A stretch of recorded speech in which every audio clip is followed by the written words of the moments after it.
Hi guys, welcome back to Kushal institute. This is Pankaj Trivedi. बच्चों, आज का जो वीडियो है वो है 12th स्टैंडर्ड SYJC की पढ़ाई करने वाले बच्चों के लिए। अगर आप SYJC स्टैंडर्ड 12th कॉमर्स की पढ़ाई कर रहे हो महाराष्ट्र स्टेट बोर्ड से, तो आज का वीडियो आपके लिए बहुत ख़ास है। बच्चों, आपके SYJC कॉमर्स में एक सब्जेक्ट है जिसका नाम है बुक कीपिंग एंड अकाउंटेंसी। आज के वीडियो में मैं आपको बताऊंगा कि उस बुक कीपिंग एंड अकाउंटेंसी का सिलेबस क्या है। सो today's video is all about SYGC 12th standard commerce students of Maharashtra State Board. It's about syllabus of bookkeeping and accountancy. आप सबके पास गवर्नमेंट टेक्स्ट बुक आ चुकी होगी, नहीं आई तो जल्द से जल्द ले लीजिए। अगर गवर्नमेंट टेक्स्ट बुक में आप इंडेक्स में देखेंगे तो टोटल आपको 10 चैप्टर्स दिखाई देंगे। आज मैं उन 10 चैप्टर्स के बारे में थोड़ा थोड़ा आपको इंस्ट्रक्शंस देने वाला हूँ, थोड़ा थोड़ा आइडिया देने वाला हूँ। डिटेल में उन चैप्टर्स को हम पढ़ेंगे ऑनलाइन लेक्चर्स में ऑफ कोर्स, और डिटेल में हम ये भी समझेंगे कि बुक कीपिंग एंड अकाउंटेंसी का पेपर पैटर्न क्या होगा, बोर्ड का पेपर पैटर्न क्या होगा, किस चैप्टर में से कितने मार्क्स का पूछा जाएगा, वो सब बात की बात है। पहले ये तो आइडिया ले लें कि बुक कीपिंग एंड अकाउंटेंसी में कितने चैप्टर्स हैं। तो आइए शुरू करते हैं। आप देख सकते हैं बोर्ड पे टोटल 10 चैप्टर्स है। यहाँ पर 5 दिखाई दे रहे हैं, यहाँ पर 5 दिखाई दे रहे हैं। शुरू करते हैं syllabus of bookkeeping and accountancy of SYGC 12th standard commerce students of Maharashtra state board. जी हाँ, Maharashtra state board. Maharashtra state board की गवर्नमेंट टेक्स्ट बुक आप चाहे तो पास में रख सकते हैं, और अगर ना भी हो तो आपको ये समझ में आ जाएगा। देखिए 10 चैप्टर्स आपके सामने हैं। ये पहले 5 का आइडिया लेते हैं। पहले सबसे पहला चैप्टर आपको दिखाई दे रहा है, नाम क्या लिखा है, introduction to partnership and partnership final accounts. बच्चों, पार्टनरशिप क्या है ये डिटेल में आप लोग FYJC में पढ़ चुके हो। FYJC में आपका सब्जेक्ट था OCM, organisation of commerce and management. उसमें आपका चैप्टर नंबर 4 था, अगर आपको याद हो, फॉर्म्स ऑफ बिजनेस ऑर्गेनाइजेशन। उस चैप्टर में आप डिटेल में पढ़ चुके हो पार्टनरशिप क्या है, पार्टनरशिप का मीनिंग, डेफिनेशन, उसके merits, demerits, types of partners, types of partnership, सब कुछ FYJC 11th स्टैंडर्ड में आप पढ़ चुके हो। लेकिन फिर से 12th स्टैंडर्ड के बुक कीपिंग एंड अकाउंटेंसी में इंट्रोडक्शन में थोड़ी बहुत थ्योरी फिर से आपको पढ़ने मिलेगी, जैसे कि पार्टनरशिप का मीनिंग क्या है, डेफिनेशन क्या है, उसके फीचर्स क्या है। तो एक पार्ट में हम इंट्रोडक्शन टू पार्टनरशिप पढ़ेंगे, अकाउंट्स को लेकर पार्टनरशिप के क्या रूल्स एंड रेगुलेशंस है, थोड़ा अकाउंट्स के पॉइंट ऑफ व्यू यहाँ पर पार्टनरशिप हम पढ़ेंगे। और दूसरे पार्ट में हम पढ़ेंगे पार्टनरशिप फाइनल अकाउंट्स। बच्चों, आपको FYJC में बुक कीपिंग एंड अकाउंटेंसी में एक चैप्टर था जिसका नाम था final accounts of a proprietary concern. याद होगा आपको, final accounts of a proprietary concern किसके बारे में था, सोल ट्रेडर के बारे में। अगर कोई अकेला आदमी बिजनेस कर रहा है तो उसके फाइनल अकाउंट्स को कैसे बनाया जाए, वो आप सीख चुके हो FYJC में। तो अभी हम सीखेंगे कि अगर पार्टनरशिप में पार्टनर्स बिजनेस कर रहे हैं तो उसके लिए कौन सा एक्ट एप्लीकेबल है। एक्ट भी मैं आपको बता दूं, Indian partnership act 1932 is applicable. तो इंडियन पार्टनरशिप एक्ट 1932 के मुताबिक अगर हम पार्टनरशिप में बिजनेस करते हैं, अगर हम पार्टनर्स मिल के बिजनेस करते हैं, तो हमारा फाइनल अकाउंट्स कैसे बनेगा। तो ये डिटेल में आपको फर्स्ट चैप्टर पढ़ाने वाला है कि पार्टनरशिप क्या है। इंट्रोडक्शन है थोड़ा बहुत, लेकिन डिटेल में आप पढ़ोगे उसके फाइनल अकाउंट्स के बारे में सब कुछ। What is given in the problem, what do we have to prepare. जैसे FYJC में हमको फाइनल अकाउंट्स में दिया होता था ट्रायल बैलेंस एंड एडजस्टमेंट्स, और हमको बनाना होता था trading account, profit and loss account and balance sheet. तो यहाँ पर भी वो फिर से आ रहा है, ट्रेडिंग अकाउंट बनेगा, प्रॉफिट एंड लॉस अकाउंट बनेगा, बैलेंस शीट बनेगी, और एक वर्किंग नोट में एक्स्ट्रा अकाउंट और बनेगा जिसका नाम होगा पार्टनर्स कैपिटल अकाउंट या पार्टनर्स करंट अकाउंट। डिटेल में जब हम ये चैप्टर पढ़ेंगे ऑनलाइन लेक्चर्स में, तब आपको पूरी जानकारी मिल जाएगी। एट अ ग्लांस थोड़ा आइडिया ले लीजिए, समझ लीजिए कि फर्स्ट चैप्टर क्या है। एंड आई होप कि आपको समझ में आ गया फर्स्ट चैप्टर क्या है। Is that clear? ओके, तो पहला चैप्टर है introduction to partnership and partnership final account. Second chapter, इसका नाम है accounts of not for profit concern. बच्चों, एक वर्ड है NPO, देखिए शॉर्ट में लिखा है मैंने। NPO का फुल फॉर्म है नॉन प्रॉफिट ऑर्गेनाइजेशन। ये चैप्टर आपको सिखाएगा कि अगर आप कोई NPO चला रहे हैं, नॉट फॉर प्रॉफिट कंसर्न चला रहे हैं, या नॉन प्रॉफिट ऑर्गेनाइजेशन चला रहे हैं, जैसे कि कोई स्कूल है, कॉलेज है, हॉस्पिटल है, क्लिनिक है, लाइब्रेरी है, स्पोर्ट्स क्लब है, जिम्नेशियम है, अगर आप ये सब ऑर्गेनाइजेशन चला रहे हैं, यहाँ तक कि आपका गणेशोत्सव मंडल है, नवरात्रि का मंडल है, ये सब एनपीओ का हिस्सा है, ये सब नॉन प्रॉफिट ऑर्गेनाइजेशंस में आते हैं। तो अगर आप ऐसी कोई ऑर्गेनाइजेशन चला रहे हैं तो उसका हिसाब किताब कैसे रखेंगे, उसका फाइनल अकाउंट्स कैसे बनेगा, वो आपको ये चैप्टर सिखाएगा, जिसका नाम है accounts of not for profit concern. बच्चों, ये चैप्टर आपको तभी आएगा अगर आपको फाइनल अकाउंट्स आएगा। तो this chapter is entirely based on final accounts, chapter number 2। समझ गए? अगले 3 चैप्टर्स बच्चों ध्यान से देखिएगा, अगले तीनों चैप्टर्स का नाम एक ही दिख रहा है आपको, लेकिन ब्रैकेट में उसका डिस्क्रिप्शन दिया है। देखिए, chapter number 3 reconstitution of partnership, 4 reconstitution of partnership and 5th is also reconstitution of partnership। तीनों का हेडिंग एक ही है, लेकिन ब्रैकेट में देखिए क्या लिखा है। यहाँ लिखा है एडमिशन ऑफ पार्टनर, यहाँ लिखा है रिटायरमेंट ऑफ पार्टनर, यहाँ पे लिखा है डेथ ऑफ पार्टनर। बच्चों, रिकॉन्स्टिट्यूशन क्या होता है? पार्टनरशिप में जब पार्टनर्स बिजनेस कर रहे होते हैं तो बिजनेस करते करते जब आपस में उनके बीच में रिलेशंस बदल जाते हैं, उनके बीच में रेशियो बदल जाता है, कुछ भी पार्टनरशिप के बिजनेस में अगर कुछ बदलाव आता है, चेंजेस आते हैं, तो उन चेंजेस की वजह से पार्टनरशिप का फिर से पुनर्गठन करना पड़ता है, उसको कहते हैं रिकॉन्स्टिट्यूशन। कभी कभी 2 पार्टनर्स बिजनेस कर रहे होते हैं और एक पार्टनर की एंट्री हो जाती है, उसको कहते हैं एडमिशन ऑफ पार्टनर। कभी कभी हो सकता है 3 या 4 पार्टनर्स बिजनेस कर रहे हैं, उसमें से 1 या 2 पार्टनर छोड़ के चले जाते हैं, उसको कहा जाता है रिटायरमेंट ऑफ पार्टनर। कभी कभी ये भी हो सकता है कि आपके पार्टनरशिप में 5, 7, 10 पार्टनर्स हैं, उसमें से 1 या 2 की डेथ हो जाए तो उसको कहते हैं डेथ ऑफ पार्टनर्स। तो बच्चों, ये जो घटनाएं होती हैं, जब कोई नया पार्टनर आता है उसको कहते हैं एडमिशन, कोई पार्टनर रिटायर हो जाता है उसको कहते हैं रिटायरमेंट, किसी की डेथ हो जाती है उसको कहते हैं डेथ ऑफ पार्टनर। ये सब जो घटनाएं हैं, इन घटनाओं की वजह से आपके पार्टनरशिप के बिजनेस में जो चेंजेस आते हैं उसको कहा जाता है रिकॉन्स्टिट्यूशन ऑफ पार्टनरशिप। ये तीनों अलग अलग चैप्टर्स हैं जिनको हम डिटेल में सीखेंगे। एडमिशन होने से बुक्स ऑफ अकाउंट में क्या क्या चेंजेस आते हैं, जैसे कि ए और बी 2 दोस्त थे, 5 साल पहले उन्होंने बिजनेस शुरू किया था, आज 5 साल के बाद उनका तीसरा दोस्त सी भी आके उनसे कहता है कि मुझे भी पार्टनर बना लो ना प्लीज़। तो ए और बी अपने तीसरे दोस्त सी को जब पार्टनर बनाएंगे तो उसको कहा जाएगा एडमिशन ऑफ पार्टनर। तो उनको बुक्स ऑफ अकाउंट्स में क्या क्या चेंजेस लाने पड़ेंगे वो ये चैप्टर आपको सिखाएगा। दूसरा एग्जांपल ले लीजिए, ए, बी और सी 3 पार्टनर्स थे, उसमें से सी जो है वो शायद बीमार रहता है या बूढ़ा हो चुका है, रिटायर होना चाहता है और वो छोड़ के जाना चाहता है। तो अगर ए, बी, सी में से सी चला जाएगा तो पार्टनरशिप के बुक्स ऑफ अकाउंट्स में क्या असर होगा वो आपको सिखाएगा ये चैप्टर, जिसका नाम है रिटायरमेंट ऑफ पार्टनर। या पार्टनर्स थे ए, बी, सी, उसमें से किसी एक पार्टनर की डेथ हो गई, समझो ए की डेथ हो गई, तो बचे कौन? बी और सी। तो बी और सी उस बुक्स ऑफ अकाउंट्स को कैसे मैनेज करेंगे, बुक्स ऑफ अकाउंट्स में क्या चेंजेस आएंगे, उसको कहा जाता है death of partner. In short, ये तीनों चैप्टर्स का हेडिंग आपको दिखाई दे रहा है once again, reconstitution of partnership, यानी पार्टनरशिप में जो बदलाव आते हैं, चेंजेस आते हैं, अकाउंटिंग पॉलिसीज़ में जो चेंजेस आते हैं इन तीनों घटनाओं की वजह से, उसको कहा जाता है रिकॉन्स्टिट्यूशन ऑफ पार्टनरशिप।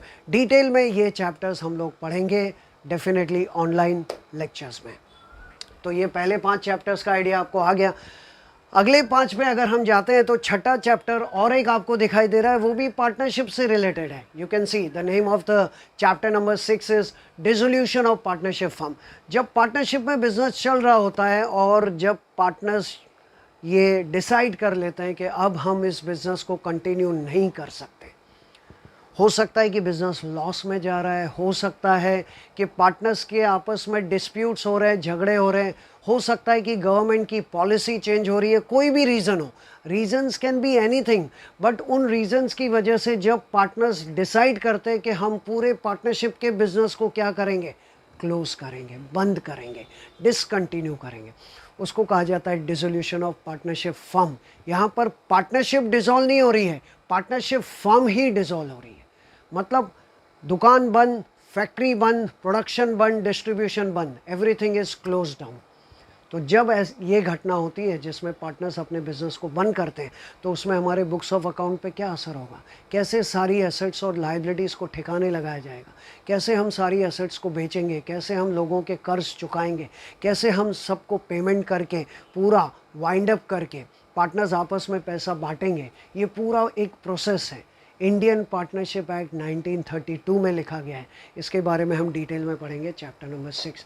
अगर आप ध्यान से देखें ना बच्चों, तो SYJC में 12th में, कॉमर्स में, महाराष्ट्र स्टेट बोर्ड में 5 चैप्टर्स है जो पार्टनरशिप के ऊपर बेस्ड है। 5 chapters, there are 5 chapters related to partnership. देखिए, पहला आपका हो गया introduction to partnership and partnership final accounts. बाद में ये तीनों चैप्टर्स, रिकॉन्स्टिट्यूशन 3, और ये 1 4, और ये 5वां है डिसोल्यूशन ऑफ पार्टनरशिप फर्म। सोचिए पार्टनरशिप कितना इंपॉर्टेंट है। पार्टनरशिप से रिलेटेड हिसाब किताब ज़्यादा से ज़्यादा आपको सीखने मिलेगा। 10 में से 5 चैप्टर्स सिर्फ पार्टनरशिप के बारे में, तो ऑफकोर्स इंपॉर्टेंट तो होगा ही, है ना। ये 6 चैप्टर्स के बाद आगे के 4 चैप्टर्स पे ध्यान दीजिए, आखिरी 4। 7वां है बिल्स ऑफ एक्सचेंज। बच्चों, जब आप फाइनल अकाउंट्स सॉल्व करते हैं, FYGC में आपने फाइनल अकाउंट सॉल्व किया होगा, तो उसमें 2 वर्ड्स बार बार आते होंगे, एक बिल्स रिसीवेबल और एक बिल्स पेबल। ये बिल्स रिसीवेबल और बिल्स पेबल दोनों को मिलके कहा जाता है बिल्स ऑफ एक्सचेंज। एक डॉक्यूमेंट होता है बिल ऑफ एक्सचेंज, जो जब उधारी में गुड्स को बेचा जाता है तो सेलर बायर पे वो डॉक्यूमेंट ड्रॉ करता है। डिटेल में वो डॉक्यूमेंट क्या है, बिल ऑफ एक्सचेंज क्या है, उसके लिए भी कानून बना है, नेगोशिएबल इंस्ट्रूमेंट एक्ट 1881। हमारी सरकार नहीं बल्कि अंग्रेज़ सरकार, अंग्रेज़ों के ज़माने से चले आ रहे ये कानून, यहाँ तक कि Indian partnership act was also passed in the year 1932।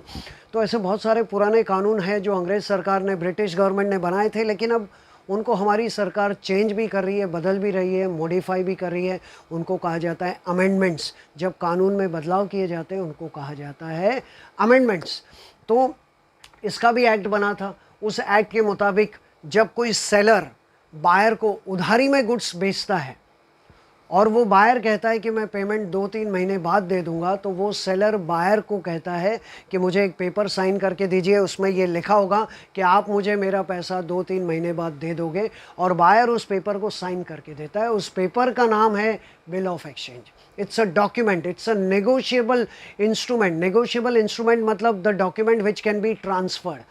और बिल्स रिसीवेबल का मतलब क्या है, बिल्स पेबल का मतलब क्या है, ड्रॉअर का मतलब क्या है, ड्रॉई का मतलब क्या है, पेई का मतलब क्या है। अलग अलग केसेस होते हैं जिसमें बिल बैंक को भेजा जाता है, उसको कहते हैं बिल डिस्काउंटेड। बिल एंडोर्स क्या होता है, bill send to bank for collection क्या होता है। दुनिया भर के टर्म्स आपको इस चैप्टर में सीखने मिलेंगे। बहुत सारे ऑब्जेक्टिव्स आपको सीखने मिलेंगे। ड्यू डेट क्या होता है, नॉमिनल ड्यू डेट क्या होता है, how many days of grace are allowed, सब कुछ डिटेल में ये चैप्टर आपको सिखाएगा, जिसका नाम है bill of exchange. Of course it is an important chapter.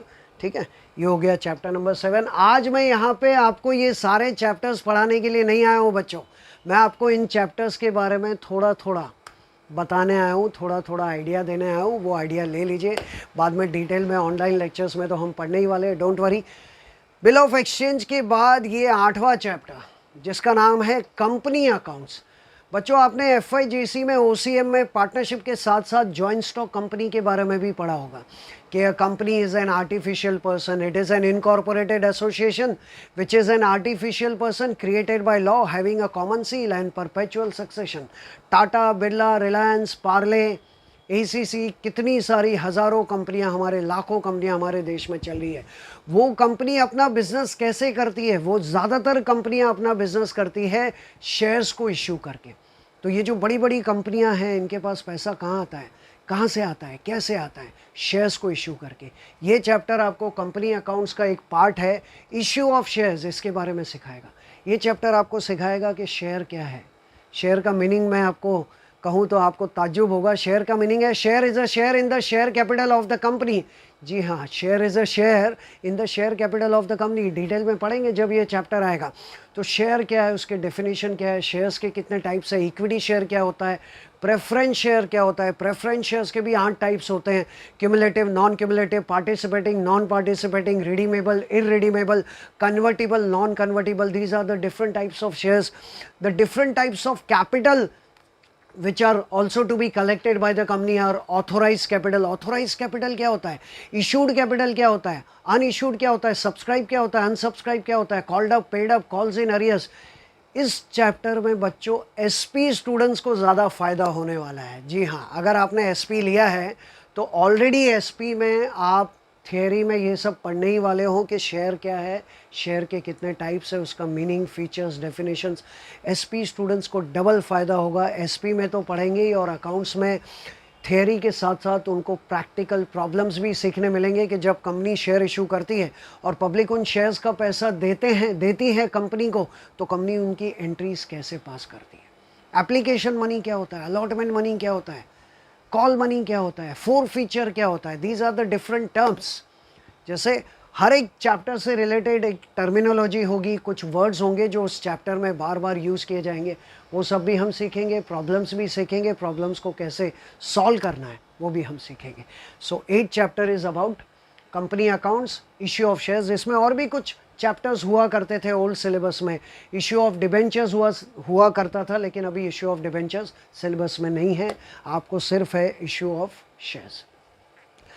9th chapter आपको दिखाई दे रहा है। ये चैप्टर किसी ज़माने में बीकॉम में हुआ करता था, टीवाई बीकॉम लास्ट ईयर में, जो अभी पिछले कुछ सालों से आपको एसवाईजीसी में पढ़ने को मिल रहा है। चैप्टर का नाम है एनालिसिस ऑफ फाइनेंशियल स्टेटमेंट्स। जब बिजनेस को मैनेज करने वाले मैनेजर्स ये जानना चाहते हैं कि हम जो बिज़नेस कर रहे हैं वो बिज़नेस में हमको क्या फ़ायदा हो रहा है, पिछले 5 साल से बिज़नेस प्रॉफिट में जा रहा है या लॉस में, वो जानना चाहते हैं। तो ये सब जानने के लिए वो अपने अकाउंटेंट से अलग अलग स्टेटमेंट्स बनवाते हैं। उन स्टेटमेंट्स का नाम है फाइनेंशियल स्टेटमेंट्स। फाइनेंशियल स्टेटमेंट्स में आपका ट्रेडिंग अकाउंट होता है, profit and loss, balance sheet, comparative statements होते हैं जिसमें पिछले 4-5 साल का कंपैरिजन किया जाता है, बहुत सारे। कैश फ्लो स्टेटमेंट होता है, फंड फ्लो स्टेटमेंट होता है, कितना कैश पिछले कुछ सालों से आया गया, कहाँ पे कितना पैसा इन्वेस्ट किया, और पिछले 5 या 10 साल से हमारा ग्रॉस प्रॉफिट बढ़ रहा है कि कम हो रहा है। ट्रेंड एनालिसिस का स्टेटमेंट होता है। अलग अलग टाइप के रेशियोज़ होंगे जो ये चैप्टर आपको सिखाएगा। जीपी रेशियो यानी ग्रॉस प्रॉफिट रेशियो क्या होता है, नेट प्रॉफिट रेशियो क्या होता है, क्विक रेशियो क्या होता है, करंट रेशियो क्या होता है। बहुत सारे रेशियोज़ आपको इस चैप्टर में सीखने मिलेंगे। मतलब जब आप जानना चाहते हैं कि मैं जो बिज़नेस कर रहा हूँ वो बिज़नेस की सिचुएशन क्या है, उसका स्टेटस क्या है, क्या मैं इस बिज़नेस को और आगे बढ़ा सकता हूँ या मुझे ये बिज़नेस बंद कर देना चाहिए, उसके लिए आपको अलग अलग टाइप्स के फाइनेंशियल स्टेटमेंट्स की ज़रूरत पड़ती है। और वो फाइनेंशियल स्टेटमेंट्स कौन कौन से हैं, कैसे बनते हैं, वो ये चैप्टर आपको सिखाएगा जिसका नाम है एनालिसिस ऑफ फाइनेंशियल स्टेटमेंट्स। और सबसे आखिर में chapter number 10, it's a theory chapter. ज़्यादातर इन दोनों में थियरी आएगा, थियरी क्वेश्चन ज़्यादातर आएंगे। कंप्यूटर इन अकाउंटिंग, आजकल कंप्यूटर का ज़माना है, आईटी का ज़माना है, हर जगह पे हर ऑफिस में कंप्यूटर आ चुके हैं, कंप्यूटर्स आ चुके हैं। यहाँ तक कि बुक्स ऑफ अकाउंट्स भी अभी नोटबुक में या किताबों में नहीं लिखा जाता, सब कुछ कंप्यूटर में सॉफ्टवेयर बना के उसमें फीड किया जाता है। तो किस तरह से डेटा इन्फॉर्मेशन कलेक्ट की जाती है, कैसे टैली नाम का सॉफ्टवेयर आपको हेल्प करता है बुक्स ऑफ अकाउंट को मेंटेन करने में। ये जो हम ड्रॉ करते हैं अपने हाथों से, trading account, profit and loss account, balance sheet, वो कंप्यूटर में कैसे फीड किया जाता है, वो सिस्टम क्या है, किस तरह से उसको सीखा जाता है, किस तरह से उसको सिखाया जाता है, वो ये चैप्टर आपको सिखाएगा। कंप्यूटर अकाउंटिंग के फीचर्स क्या है, उसके मेरिट्स क्या है, डीमेरिट्स क्या है, अलग अलग टर्म्स, अलग अलग टाइप के पैकेजेस होते हैं जो आपको कंप्यूटर सॉफ्टवेयर बनाने वाली कंपनियां प्रोवाइड करती हैं। आप अपने बिजनेस और कन्वीनियंस के हिसाब से किसी भी सॉफ्टवेयर को परचेज़ कर सकते हैं या स्पेशल सॉफ्टवेयर इंजीनियर बुला के आप उसके पास वो सॉफ्टवेयर बनवा भी सकते हैं। तो ज़्यादा लेंदी नहीं है, थोड़ा बहुत आपको थियरी है जिसको पढ़ना पड़ेगा इस चैप्टर में, जिसका नाम है computer in accounting. So in such a way there are altogether 10 chapters in SYJC 12th Standard Commerce, Maharashtra State Board. The subject is bookkeeping and accountancy. I hope आपको समझ में आ गया होगा, लेकिन हमेशा की तरह ऊपर ऊपर से एक बार फिर से आपको 10 के 10 चैप्टर्स का आइडिया दे दूँ। Are you ready? Yes, of course, I know. First है introduction to partnership and partnership final accounts. ये आपको पार्टनरशिप के बारे में थोड़ी बहुत थ्योरी और पूरा फाइनल अकाउंट सिखाने वाला है, पूरा, जिसमें आप तकरीबन 40 से 50 प्रॉब्लम सॉल्व करोगे तब जाके आपको आइडिया आएगा कि फाइनल अकाउंट क्या है। दूसरा चैप्टर है नॉट फॉर प्रॉफिट कंसर्न, जिसको हम शॉर्ट में एनपीओ यानी नॉन प्रॉफिट ऑर्गेनाइजेशन कहते हैं। अगर आप ऐसा कोई एनपीओ या नॉट फॉर प्रॉफिट कंसर्न चला रहे तो उसका अकाउंट्स कैसे मेंटेन किया जाता है, उसका फाइनल अकाउंट्स कैसे बनता है। अगले तीनों चैप्टर्स आप देख सकते हैं 3, 4, 5 हेडिंग एक ही है, रिकॉन्स्टिट्यूशन ऑफ पार्टनरशिप, यानी पार्टनरशिप में जो चेंजेस आते हैं और वो चेंजेस आने के कारण हो सकते हैं admission of partner, retirement of partner and death of partner. और इन घटनाओं की वजह से जो चेंजेस आते हैं बुक्स ऑफ अकाउंट्स में, उनका बुक्स ऑफ अकाउंट पे क्या असर होता है, कैसे बुक्स ऑफ अकाउंट्स में एंट्रीज पास की जाती है, वो ये 3 चैप्टर्स आपको सिखाएंगे। छठा है, जब पार्टनरशिप का बिजनेस बंद करना है तो उसको कैसे बंद करें, किस प्रोसेस को फॉलो करें, एक्ट में क्या बातें लिखी है, what are the rules and regulations, what are the steps and procedures to be followed, वो आपको डिसोल्यूशन में पता चलेगा। बिल्स ऑफ एक्सचेंज डॉक्यूमेंट होता है एक बिल ऑफ एक्सचेंज, जिसको बिल्स रिसीवेबल और बिल्स पेबल के नाम से अलग अलग लोग बुलाते हैं। उसमें जब एक बंदा दूसरे बंदे पे बिल ड्रॉ करता है तो उसकी कौन कौन सी एंट्रीज पास की जाती है, ड्रॉअर, ड्रॉई, पेई, ड्यू डेट, बहुत सारे टर्म्स और बहुत सारे ऐसे छोटे छोटे वर्ड्स होंगे जो ये चैप्टर आपको सिखाएगा। एंड ऑफ कोर्स एंट्रीज भी सिखाएगा, प्रॉब्लम सॉल्व करना भी सिखाएगा। कंपनी अकाउंट्स में हम सीखेंगे इश्यू ऑफ शेयर्स के बारे में, शेयर्स और उनके टाइप्स, कैपिटल कितने टाइप का हो सकता है, 4 feature, calls on shares, allotment, application भी, इसमें भी आपको अलग अलग टर्म्स मिलेंगे। डिटेल में ये चैप्टर आप सीखोगे। एनालिसिस ऑफ फाइनेंशियल स्टेटमेंट में अभी मैंने कहा कि आप जानना चाहते हो अपने बिजनेस के स्टेटस के बारे में और पूरी जानकारी आपको चाहिए कि हमारे बिज़नेस की जो रियल फाइनेंशियल पोजीशन है वो क्या है, तो उसके लिए कुछ स्टेटमेंट्स बनाए जाते हैं, कुछ रेशियोज़ है, कुछ टेक्निक्स है, कुछ टेबल्स है, कुछ फैक्ट्स है, कुछ डेटा है। उन डेटा की मदद से हम ये जानते हैं कि हमारे बिज़नेस की पोजीशन क्या है। चैप्टर हमको सिखाएगा जिसका नाम है एनालिसिस ऑफ फाइनेंशियल स्टेटमेंट। और 10वां और आखिरी चैप्टर उसका नाम है कंप्यूटर इन अकाउंटिंग। ये आपको कंप्यूटर इन अकाउंटिंग कैसे हम इस्तेमाल कर सकते हैं वो सिखाएगा। So that's the syllabus of SYGC commerce students Maharashtra state board. इसके बाद और भी वीडियोस बनेंगे बुक कीपिंग एंड अकाउंटेंसी को लेकर, जिसमें मैं आपको, जैसे मैंने कहा, पेपर पैटर्न बताऊंगा, किस चैप्टर में से कितना पूछा जाएगा, कितने मार्क्स का, उसका वेटेज क्या है। लेकिन उसके लिए थोड़ा इंतज़ार कीजिए, जब तक दूसरा वीडियो नहीं आता तब तक इस वीडियो को ध्यान से देखिए, समझिए और जल्द से जल्द गवर्नमेंट टेक्स्ट बुक ले लीजिए। तो बस आज के लिए इतना काफ़ी है, फिर आपसे मिलता हूँ अगले वीडियो में, तब तक के लिए बाय।